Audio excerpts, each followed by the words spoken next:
बीजापुर जिला मुख्यालय के मनकेली गांव में 40 ग्राम पंचायत के ग्रामीण मन इकट्ठा होकर अपन अलग अलग मांग ले के धरना आंदोलन करत हैं। ये आदिवासी मन के मांग है कि उमन ला जल, जंगल, जमीन जैसे सुविधा दी जाए और पेशा कानून लागू करे जाए। मूलवासी बचाओ मंच के सदस्य राजू और अध्यक्ष दसरू मन बताइन कि बीजापुर में आदिवासी मनों पर जो भी अत्याचार हुआ थे ओखर ले उमन ला बचाए पर कोई स्थायी कानून बनाना चाहिए।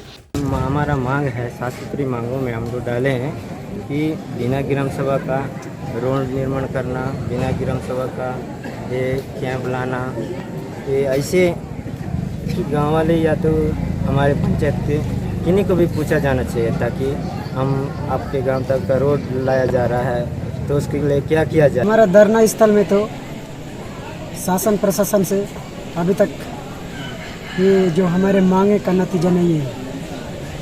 जो बोले विक्रम मंडावी जी जो धरना स्थल में पहुंचकर ग्रामीणों से बातचीत की राय ले लिए बोल के कहे हैं कि धरना स्थल में अभी तक विक्रम मंडावी ने नहीं पहुंचा है।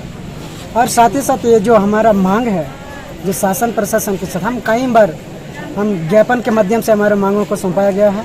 उस ज्ञापन और उस मांग का नतीजा अब तक शासन प्रशासन से कोई नतीजा नहीं है। हम आने वाले समय में चुनाव हो चाहे कुछ भी हो, लेकिन हम चाहते हैं इस आंदोलन को चुनाव का समय हम उग्र कर सकेंगे ताकि इस इलाके में जो चुनाव हो रहा है उसे हम कैंसिल भी कर सकते हैं। ये दोनों आदिवासी के संगे संग बाकी आंदोलन करिया मन के कहना रही से कि राज्य सरकार ला पेशा कानून ला स्थायी रूप से लागू करना चाहिए और नक्सली समस्या के समाधान के नाम पर आदिवासी मन संग हुए अत्याचार ला रोक लगाए बर कदम उठाना चाहिए। Bureau report Uttarakhand news.